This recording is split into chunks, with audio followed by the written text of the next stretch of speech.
Hello and welcome to this week's edition of the Hornet Report. For the first time in high definition, I'm Michael Koutelos. And I'm Caroline Gates. So Mike, it's almost Thanksgiving. What are you most excited about? Well, you see, I have like 14 people coming over my house, and like a few of them are my sister's friends from college, and a few of them are my family members that I haven't seen in a while. But I'm most excited about the food, specifically Caroline Gates' peach cobbler. She's from Georgia. She knows her peach cobbler. It's gonna be really good. So yeah, the food. What are you most excited about? I think I'm excited for the Thanksgiving football game. It's the last game that I'm cheering at, and I've been a Holmdel High School cheerleader for 4 years, so it's going to be kind of sad, but... Yeah, that's really bittersweet, but I do wish our team and cheerleaders and dance team really good luck. On this week's episode, we have many great stories. The night before Halloween, the HTG hosted the annual Haunted High School, and it was quite a success. Liza Divinigracia reports on this year's fall play, Our Town. Siena Rampula has the scoop on the Great American Smokeout. Mike Fazzino, our sports anchor, puts a wrap on the fall sports season. How did the boys and girls soccer teams fare in their quest to win a state championship? Plus, Heitman took the halls to ask students what they are thankful for. That's a lot to cover. Caroline, why don't you kick it off with the first story? Of course. One of the most highly anticipated events at HHS is the annual Haunted High School. Students dress up as monsters and zombies, and they invade the hallways to scare unsuspecting trespassers. Hey guys, I'm here at the HTG's 5th annual Haunted High School, and I'm so excited to see all their hard work. Let's check it out.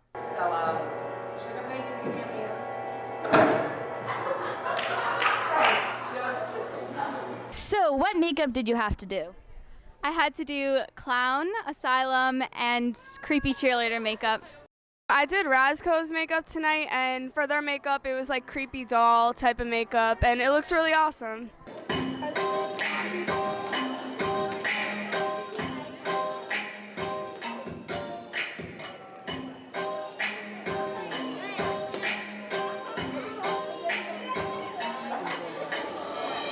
I feel really proud of our dancers this time because we really pulled through, and I think it was really fun being with them. All right, does anybody at all, know what a monster's favorite dessert is? Ice cream! It was good. I mean, the kids had a lot of energy, and they put that in it, and that's what we needed, energy. All right, it's time to go in the halls. Oh my gosh! Hey, look at me! I think this definitely adds to the effect because you're gonna just be like, I'm gonna be, oh my god! Oh my god! I barely survived that, but the HTG did amazing, and it was a huge success. I'm Emma Shapiro, and back to you guys at the studio. And great job to all those who participated. This year's fall play put on by the Holmdel Theater Guild is Our Town, a play about the happenings of a group of people in a small New England town. Victoria Odell and Liza Divinigracia got to go behind the scenes to give us the actor's perspective. Ladies. We're at the opening night of ATG's production of Our Town. Let's see how it goes. How long have you been rehearsing for this show? We've been rehearsing for the show for a few months now, and I think all the hard work we put into it really paid off because it came out amazing. How was opening night?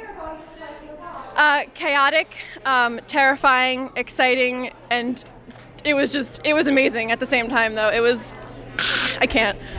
Did opening night jitters show through the actors, or were they as good as they've been in rehearsals? You know, there were definitely some opening night problems, but what amazed me is how they regained their composure after there was something that went wrong, and nobody looked like they were flustered, which was really important.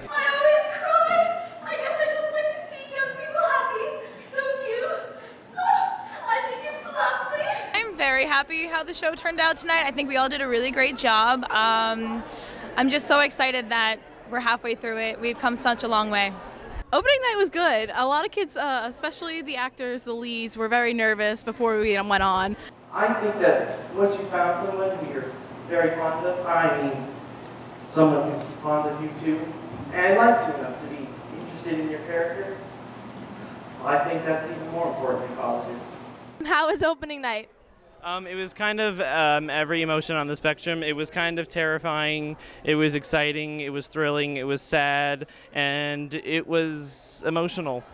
They all did awesome. I'm really proud of them all. I'm still coming off this high, and I think we did a really amazing job. Just want to thank everyone who came out, and I think it went really well, so let's get ready for show number 2. It's been a great time at opening night, and if you couldn't make it, please try and make the next show. Now back to you in the studio. Thanks, Lisa and Victoria, and break a leg, HTG. One of the reasons that teenagers pick up the habit of smoking is out of boredom. During this year's Great American Smokeout, Hornet Report correspondent Siena Rampula asked people what they do instead of smoking. Siena? Thanks, Caroline. I'm Siena Rampula, and I'm a friend of the Center for Law and Justice at Rutgers Law School, and we're going to find out what people do instead of smoking. What do you do instead of smoking? Walk. Yeah, there's so many things you can do instead of smoke a cigarette. I do volunteer public service. I dance, aerobics. I give out congressional awards. I think I eat candy. I like a little wine, but you're not old enough. Wow. I go scuba diving, and I have to tell you that my lung capacity and the time I can stay down and my oxygen efficiency is so much better because my lungs just work properly because I don't smoke. Here's running. What do you have to say to smokers? Don't smoke. It's a big lie. Honestly, it's you're going down a road that you think you're going to live forever. You think it's not going to affect you. You don't think it can happen to you. But the truth of the matter is that it does happen to you. Anybody young, however you want to interpret that, who thinks is beginning to smoke or is thinking about it, should pick him or herself up and go to a hospital and visit the cancer ward and let them see where they're headed. Once you find yourself in a position when they're sticking things down your throat, when you're looking at x-rays and you realize that that's you up there and that it's you, that your body is sick, you'll realize you only have one body and you only have one life, and you owe it to yourself and to all the people around you to just not get started. That was beautiful. Thank you. Those are just some of the answers that we got from people on the streets. Back to you at the studio. Thanks, Siena. At Holmdel, our soccer teams are the best of the best. With the girls' team winning the Group 2 championship last year, and both teams advancing to the championship this year, we as Hornets have a lot to be proud of. Sports anchor Mike Fazzino has more info about the teams. Mike? Thanks, Mike. History was made at Holmdel High School last weekend as both the boys and girls soccer teams advanced to the state finals in the same year. Last Tuesday, the girls defeated Point Pleasant Borough by a score of 2-1 to get to the championship game. Seniors Hannah Lee and Gabby Behr each scored a goal. Meanwhile, the boys reached the championship game by defeating Delran 2-0 thanks to a pair of goals from Justin McStay. Before the championship games, we got a chance to talk to a few of Holmdel's biggest supporters about the accomplishment. How has Joe been preparing for the game? Well, he went to bed very early last night. He had a pasta party with the whole team. They're all pretty excited out there, but very nervous still. But I think they'll play good. They'll play with their hearts. Is he the favorite arena child? That's probably me. Do you think Holmdel's going to win? They have a chance. They have a tough team to face, I guess. You know anything about Garfield? They have like 6 forwards. How excited is Jack for the big game? He's very excited but very nervous. Hope they win. On Sunday, the boys took on Garfield in the Group 2 state final at Keene University. Holmdel's only goal came from Leo Nebrega in the 72nd minute thanks to a beautiful through ball by McStay. With Holmdel clinging to a 1-goal lead in the final minutes, Garfield struck back, scoring 2 goals in 27 seconds. It was a heartbreaking defeat for the Hornets, but was still an incredible season overall, as the boys and girls soccer teams won sectional titles in the same year for the first time ever. On Saturday, the girls were matched against Ramapo in the Group 2 state final for the 2nd straight year. Holmdel was going for back-to-back championships, but this time, Ramapo came out on top by a score of 2-0, ending Holmdel's season with a record of 16-7-1. I'm Mike Fazzino, and that's The Buzz in Holmdel Sports.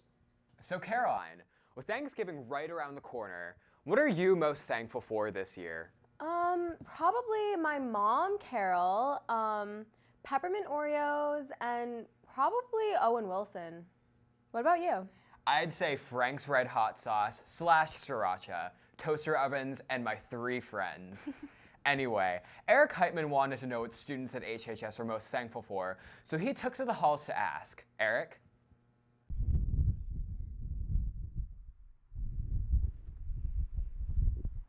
What's going on, everybody? It's Eric from the Hornet Report. I'm coming back to you live from outside. I just wanted to ask everybody, since Thanksgiving is right around the corner, what they're thankful for. Let's go. So, what are you thankful for this Thanksgiving? This Thanksgiving, I'm especially thankful for my friends and family that I can spend my time with. So, what are you thankful for this Thanksgiving? I'm thankful for this sweater. Excuse me, sir, what are you thankful for? I'm not religious.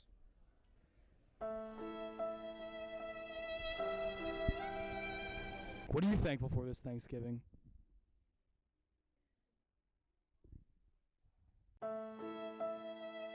I'm thankful for my great looks, my great intelligence, and the people of Holmdel who have always been so nice to me. Well, you do have great looks. Yeah, you see him? You see him? Go get him, go get him, go.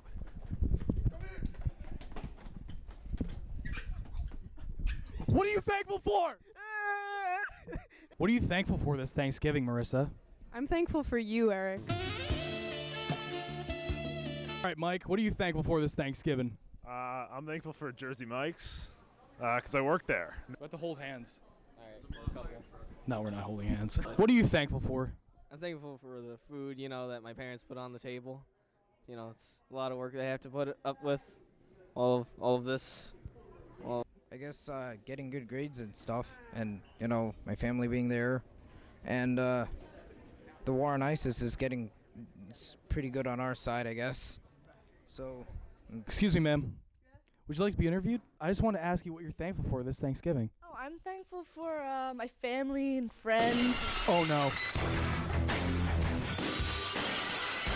I gotta go. What? No, don't leave me here alone, please. Oh no.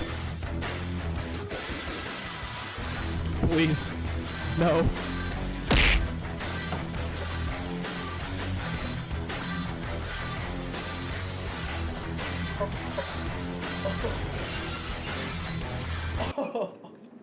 Why? So, who is even stealing Eric's wallet? I have no idea, but I feel like we should notify the cops or something. Well, thanks anyway, Eric, and I hope you find your wallet soon. Well, that's all we have for this week's episode. I'm Caroline Gates. And I'm Michael Koutelos. We from the Hornet Report wish you and your family a very happy Thanksgiving. And we'll see you next time where, as always, we'll bring you the week's best at HHS.